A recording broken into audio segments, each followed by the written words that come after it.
श्री वाहिगुरु जी का खालसा, श्री वाहिगुरु जी की फतेह। बेसिकली मैं आज एक टॉपिक पे बात करना चाहता हूँ। आप लोगों ने ज़िंदगी में ये ध्यान तो दिया होगा कि सिख हमेशा अपने हाथ में एक कड़ा पहन के रखते हैं, जिसको हम कड़ा कहते हैं, क्योंकि अलग अलग स्टेट में शायद कुछ और भी कहते हो।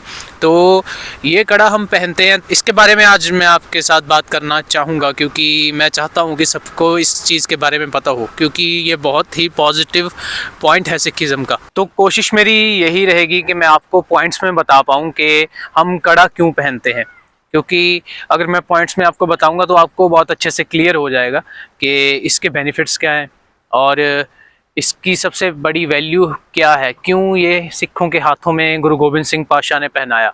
क्योंकि गुरु गोबिंद सिंह पातशाह जब गुरगद्दी को संभालते हैं और जब वो खालसा पंथ की स्थापना करते हैं तो उस टाइम वो सिक्खी को कंप्लीट कर देते हैं, क्योंकि सिक्खी शुरू होती है गुरु नानक पातशाह से। तो गुरु गोबिंद सिंह पातशाह तक आते आते उसका एवोल्यूशन इतना अच्छे से हो जाता है कि जब गुरु गोबिंद सिंह पातशाह गुरगद्दी पे विराजमान हो जाते हैं, तो जब वो खालसा पंथ की स्थापना करते हैं आनंदपुर साहिब में, तो वहाँ पे वो सिखों को 5 चिन्ह देते हैं, जिसको हम 5 ककार कहते हैं, इंग्लिश में 5 केस कह देते हैं।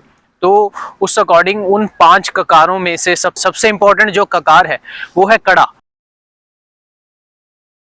बेसिकली फर्स्ट पॉइंट ये है कि अगर हम पूरे इंडिया में देखें तो अलग अलग तरह के कल्चर हैं, अलग अलग तरह के लोग हैं, तो वो अलग अलग तरह के हाथों में चीज़ें पहनते हैं। जैसे कि अगर आप राजस्थान की तरफ जाओगे, वहाँ पे राजपूत रहते हैं तो वो कंगन पहनते हैं, जिसको राजपूती कंगन कहा जाता है। तो अगर आप पंजाब की तरफ आएंगे तो यहाँ पे आपको फोक कल्चर में दिखेगा कि चांदी के कड़े पहने जाते हैं, और कहीं पे आपको दिखेगा स्टील के कड़े पहने जाते हैं, कहीं पे आपको दिखेगा तांबे पीतल के कड़े पहने जाते हैं, अलग अलग कारणों की वजह से। तो जो गुरु गोबिंद सिंह पातशाह ने हमें कड़ा दिया है, हम जिसको कहते हैं गुरु गोबिंद सिंह पातशाह ने हमको कड़ा बख्शा है, तो ये कड़े का मेटल होता है सर्ब लोह का। सर्ब लोह उसे कहते हैं, इंग्लिश में कहा जाता है होल आयन। होल आयन का मतलब होता है सर्ब लोह का मतलब हुआ कि वो लोहा जो हाथ से कूट कूट कर बनाया जाता है भट्टी के अंदर, क्योंकि उस पे से जो भी बेकार लोहा या कोई और मेटल उसके अंदर मिक्स हो तो वो निकल जाए, बिल्कुल प्योर लोहा लोहा बच जाए। और वो इतना ज़्यादा स्ट्रॉन्ग होता है कि आपकी उम्र निकल जाएगी, ये ख़त्म नहीं होगा, इतने ज़्यादा मजबूत होते हैं ये। तो अगर हम सेकंड पॉइंट की बात करें तो सेकंड पॉइंट ये है, जो कड़े होते हैं इनको शस्त्र भी कहा जाता है। शस्त्र इसीलिए कहा जाता है क्योंकि ये ज़रूरत पड़ने पे अगर आप किसी मुसीबत में फंस जाओ तो वहाँ पे इसका इस्तेमाल करके आप खुद को बचा सकते हो या दूसरों को बचा सकते हो। गुरु गोबिंद सिंह पातशाह, जिनको हम कलगीधर पातशाह भी कहते हैं, कलगीधर पातशाह इसीलिए कहा जाता है क्योंकि उनकी दस्तार पे हमेशा एक कलगी थी जो कि अनमोल थी, जिसकी कोई कीमत नहीं थी। और उन्होंने हमें ये कड़े हमारी कलाइयों में इसीलिए पहनाए गए क्योंकि ये एक शस्त्र भी है।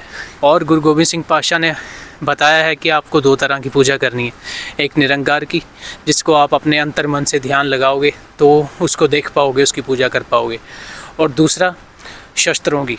शस्त्रों की पूजा इसीलिए बताई गई है क्योंकि लोगों की रक्षा करने के लिए, किसी बहू बेटी को बचाने के लिए, किसी बहन को बचाने के लिए, किसी को भी, अगर किसी की भी जान बचानी है, क्योंकि जिस पे जुल्म हो रहा है उसको बचाना एक सिख का फ़र्ज़ बनता है। कड़ा पहनाने का तीसरा पॉइंट वो ये है कि कड़ा हमारी कलाइयों में इसीलिए पहनाया गया है, अगर आप कोई भी बुरा काम करने के लिए अपना हाथ बढ़ा रहे हो आगे, तो आपको सबसे पहले अपना कड़ा दिखेगा और आपको याद आ जाएगा कि हमारे गुरु ने हमको क्या कहा है और हमें क्या काम करने हैं और क्या नहीं करने हैं। जब भी बुरा काम करोगे, कड़े से आपको याद आ जाएगा कि मुझे ये काम नहीं करना है, जैसे कि नशे करने, जैसे कि लड़कियों के आगे पीछे घूमना, आवारागर्दी करनी, जैसे कि किसी का भी बुरा करना, जैसे किसी का भी धोखाधड़ी से पैसा, ज़मीन या कोई भी चीज़ हड़प कर लेना। तो उन चीज़ों से आप इन चीज़ों से बचोगे। और चौथा पॉइंट है कि कड़ा एक बहुत ज़्यादा स्पिरिचुअल चीज़ है। अगर आपने सिखिज़्म में कभी संत मस्कीन जी को सुना है तो उन्होंने कड़े की बहुत अच्छे से व्याख्या की है और आप उनकी वीडियो यूट्यूब पे देख भी सकते हो। तो उन्हीं से मैंने सीखा था कि वो अपनी कथा में बता रहे थे कि कड़ा इतनी ज़्यादा प्योर और पॉजिटिव चीज़ है। अगर आपका कोई बच्चा किसी भी चीज़ से डर रहा है, क्योंकि नेगेटिविटी इस दुनिया में काफ़ी है, इंसानों को छोड़ के अगर हम और योनियों की बात करें, जैसे कि भूत प्रेत पिशाच जिन, तो ये चीज़ें भी इस दुनिया में होती हैं, क्योंकि काफ़ी लोग हैं जो बिलीव नहीं करते हैं, काफ़ी लोग हैं जो बिलीव करते हैं। तो उन नेगेटिव चीज़ों को दूर रखने के लिए सर्प-लो का कड़ा सबसे बढ़िया चीज़ है। अगर आप अपने बच्चे के हाथ में सर्प-लो का कड़ा पहना दोगे तो उसको कभी भी डर नहीं लगेगा, कभी भी नेगेटिविटी उसके पास नहीं आ पाएगी। इन सब नेगेटिव चीज़ों को, स्पिरिचुअल एनर्जीज़ को, नेगेटिव एनर्जीज़ को दूर रखने में सबसे बड़ा काम करता है। क्योंकि अगर कोई बड़ा इंसान भी डरता है ना, तो उसके अगर हाथ में सर्प-लो का कड़ा होगा तो उसको डर महसूस नहीं होगा, उसको हिम्मत आएगी अंदर से। तो ये इतनी ज़्यादा पॉजिटिव और पवित्र चीज़ है जो गुरु पातशाह ने हमको दी है। तो नेक्स्ट पॉइंट की अगर मैं बात करूँ तो उसमें एक स्पेशल चीज़ है, मैं आपको बताना चाहूँगा कि अगर आप कड़े को देखोगे तो ये बिल्कुल राउंड शेप में है। तो इसमें कोई भी जोड़ नहीं है, क्योंकि दो तरह के कड़े मार्केट में मिलते हैं। एक तो है जो जोड़ के साथ बनाए जाते हैं, क्योंकि उनमें से मतलब सीधा बिल्कुल लोहा होता है, उसको मोड़ कर फिर उसको वेल्डिंग करके जोड़ा जाता है। और कुछ कड़े होते हैं जो आग में ढालकर उसको आग में उसको पूरा कूट के और उसको उसी शेप में सांचे के अंदर डाला जाता है। तो ये उनमें से एक कड़ा है। तो इस कड़े को अगर आप देखोगे कि इसमें कोई जोड़ नहीं है, जोड़ ना होने का एक बड़ा कारण है क्योंकि ये रिप्रेजेंट करता है गॉड को। गॉड का कोई भी ना शुरुआत है ना एंड है, गॉड हमेशा रहेगा, चाहे पूरी इंसानियत ख़त्म हो जाए, दुनिया ख़त्म हो जाए, पर गॉड हमेशा रहेगा। तो ये पूरा गॉड को रिप्रेजेंट करता है। गॉड को हम इन्फिनिटी भी बोल सकते हैं, क्योंकि इन्फिनिटी ही गॉड है, गॉड ही इन्फिनिटी है। और छठा पॉइंट, एक मैं यूट्यूब पे वीडियो देख रहा था, क्योंकि काफ़ी वीडियोस यूट्यूब पे हैं, इसीलिए मैं ये वीडियो हिंदी में बना रहा हूँ। क्योंकि काफ़ी वीडियोस में ये बताया जाता है कि सिख स्टील का कड़ा पहनते हैं, आयरन का कड़ा पहनते हैं। तो मैं आपको क्लियर बता दूं कि गुरु गोबिंद सिंह जी ने हमें सिर्फ एक ही धातु का कड़ा पहनने का हुक्म किया है, वो है सर्प-लो का कड़ा, और कोई भी नहीं। क्योंकि अगर आपने सर्प-लो का कड़ा धारण कर रखा है, उसके अलावा अगर आप जो भी पहनना चाहते हो किसी भी तरह का फैशन के लिए, वो अलग बात है। और पर बेसिक जो ककारों में से आता है वो सिर्फ सर्प-लो का कड़ा है, स्टील का कड़ा कभी नहीं आता है, क्योंकि उसकी कोई भी वैल्यू नहीं है। स्टील को वैसे भी अच्छा मेटल मानते नहीं है। अगर हम सबसे पुराना मेटल और सबसे बढ़िया मेटल की बात करें तो वो सिर्फ सर्प-लो है। और नेक्स्ट पॉइंट है कि कड़ा जब भी आप अपनी कलाई पे पहन के रखते हो तो ये कड़ा सर्प-लो का होने की वजह से आपकी कलाई के साथ घसता रहता है धीरे धीरे धीरे धीरे। मतलब ऐसा नहीं है कि कड़ा घस घस के ख़त्म ही हो जाएगा, वैसा नहीं है, क्योंकि ये धीरे धीरे घसता रहेगा। जो इसमें से लोहा आपकी कलाई पे लगता रहेगा, छोटे छोटे पार्टिकल्स होते हैं जो आपकी कलाई पे लगते रहेंगे, क्योंकि बॉडी में होते हैं छोटे छोटे होल्स, जहाँ जहाँ पे आपकी बॉडी पे बाल हैं, केश हैं, उस होल के थ्रू जो लोहा आपकी बॉडी पे लगा है वो आपके अंदर चला जाएगा। तो वो आपकी बॉडी को हेल्दी बनाने का काम करता है। इसीलिए सिख हमेशा सर्प-लो के बर्तन ही यूज़ करते हैं। अगर आप कभी भी निहंग सिंहों को देखोगे जो हमेशा नीले बाने में होते हैं, नीला बाना होता है जो सिखों की ऑफिशियल ड्रेस है, रिलीजियस ड्रेस, जिसको हम पवित्र बाना भी कहते हैं। तो निहंग सिंह हमेशा सर्प-लो के बर्तनों में खाना खाते हैं, उनको कभी कोई बीमारी नहीं होती। अगर कोई बीमारी है भी तो वो एक हफ्ते से ज़्यादा टिकती नहीं है, क्योंकि सर्प-लो से खाने से आपके अंदर इतने ज़्यादा आयरन की मात्रा बढ़ जाएगी कि सभी बीमारियां आपकी बॉडी से बाहर निकल जाएंगी। इसीलिए सर्प-लो का कड़ा और सर्प-लो के बर्तन दोनों ही बहुत ज़्यादा इंपॉर्टेंट है। अभी तक मैंने आपको इसके फ़ायदे और इसकी वजह बताई थी, और इसका जो लास्ट पॉइंट है कि इसकी सेवा कैसे करनी है, मतलब इसका ध्यान कैसे रखना है, how to take care of कड़ा। सो कड़े को साफ़ करने के लिए सबसे पहले दो चीज़ें यूज़ की जाती हैं। सबसे पहले है रेत, और दूसरी है चूल्हे की राख। कोई भी लकड़ी आपकी जली है, चूल्हे में जली है, कहीं पे भी जलाई है, उसमें से जो राख निकलती है उससे इसको साफ़ किया जा सकता है।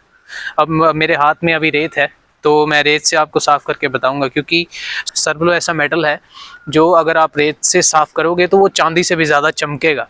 तो मैं आपको अभी साफ़ करके दिखाता हूँ, क्योंकि कड़े की सेवा इसीलिए की जाती है क्योंकि ये एक शस्त्र है और शस्त्र की हमें पूजा बताई गई है, तो उसी हिसाब से इसकी टेक केयर भी उतनी ही करनी पड़ेगी आपको। और ये अच्छा भी है आपकी बॉडी के लिए। क्यों?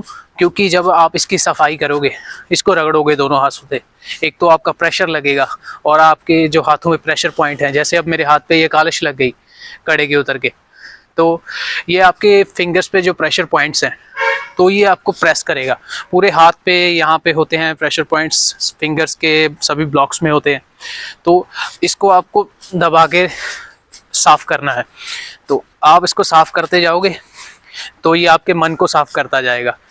इसीलिए इसकी सफाई तकरीबन हमको गर्मी में तो शायद 2-3 दिन के बाद करनी पड़ती है, पर सर्दियों में 1 हफ्ते या 5 दिन निकल भी जाएं तो कोई बात नहीं, पर सफाई करनी बहुत ज़रूरी है। इसीलिए अब मैं इसको अच्छे से साफ़ करके आपको दिखाता हूँ। तकरीबन साफ़ हो गया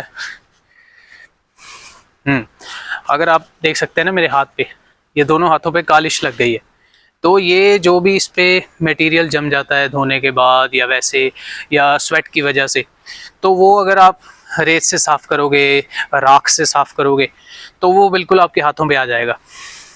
तो आपका कड़ा बिल्कुल चमक गया, जैसे चांदी होता है, चांदी से भी ज़्यादा चमकता है अगर आप इसको बहुत ज़्यादा अच्छे से साफ़ रखोगे। तो इसके आगे का पॉइंट ये है कि जब आपके हाथ पे ये चीज़ें लग जाएं, दोनों कालिश लग गई, तो आपने करना क्या है, तो इन दोनों को हाथों को आपस में रगड़ना है दबा के। क्यों? क्योंकि जो लोहा आपके हाथों पे लगा है साफ़ करने के लिए, साफ़ करते करते आपके हाथों पे जो लोहा लगा है, वो ऐसे रगड़ने से आपके जो हाथों में पोर्स हैं, छोटे छोटे होल्स होते हैं, उसके थ्रू आपकी बॉडी के अंदर चला जाएगा जितना भी जा सकेगा। तो अच्छे से आप इसको रगड़ो, उसके बाद आप अपने हाथ धो लो जाकर, क्योंकि जितना आपकी बॉडी में चला गया रगड़ने की वजह से वो आपको फ़ायदा देगा। आपके प्रेशर पॉइंट्स दबाता है, आपकी बॉडी एक्टिव रहेगी, आपका शरीर हेल्दी रहेगा, आपकी बोन्स भी बहुत ज़्यादा मजबूत होगी, क्योंकि आयरन ही है जो आपकी बॉडी के अंदर बोन्स को ज़्यादा मजबूत रखता है। सो ये चीज़ें थी जो कड़े के बारे में आपको मैं बताना चाहता था। और अगर आप अपनी ज़िंदगी में कड़ा पहनना चाहते हैं तो इन चीज़ों को ज़रूर फॉलो करें। और सबसे एक मैं पॉइंट सभी को कहना चाहता हूँ कि नशों से ज़रूर दूर रहें, करेक्टरलेस ना बने और नशों से दूर रहें, आप ज़िंदगी में बढ़िया आगे बढ़ पाओगे। और एक लास्ट पॉइंट, क्योंकि हम कड़े की बात करें तो मैं आपको एक आखिरी पॉइंट भी बता दूं कि जो कड़ा होता है इसमें आपको वैरायटी भी होती है अलग अलग तरीके की, क्योंकि ये वेपन है तो इसमें वैरायटी होना लाजमी है। जैसे कि एक होता है शार्प एजेस वाला कड़ा, उसको बोलते हैं चक्री, क्योंकि वो बहुत ज़्यादा डेडली होती है अगर आप किसी पे उसके साथ वार करो तो एक कड़ा होता है ऐसा सिंपल गोल, और एक होता है शार्प एजेस वाला, और एक होता है जंगी वेपन जिस पे तेज़ धार लगी हो। क्योंकि पुराने ज़माने में जब सिख जंगलों में रहते थे, मुग़लों के साथ लड़ाई होती थी, तो ऐसे वेपन उनके पास, उनकी दस्तारों में, उनके हाथों में, उनके कपड़ों के अंदर हर जगह होते थे। इसीलिए वो 24 घंटे रेडी रहते थे जंग लड़ने के लिए। क्योंकि अगर हम पूरे वर्ल्ड में चेक करें तो सबसे जल्दी हमला करने वाला योद्धा उसको खालसा बोला जाता है, जो कि 1-2 सेकंड के अंदर ही हमला कर देता है, क्योंकि वो 24 घंटे शस्त्रों के साथ लैस रहता है, वो बिना शस्त्र के सोता भी नहीं है। इतनी ज़्यादा गुरु गोबिंद सिंह जी ने शस्त्रों को इज्जत दी है कि सोते वक्त, जागते वक्त, जहाँ भी आप जा रहे हो इनको अपने साथ रखना है, क्योंकि ये आपके लिए एक वरदान के जैसे हैं।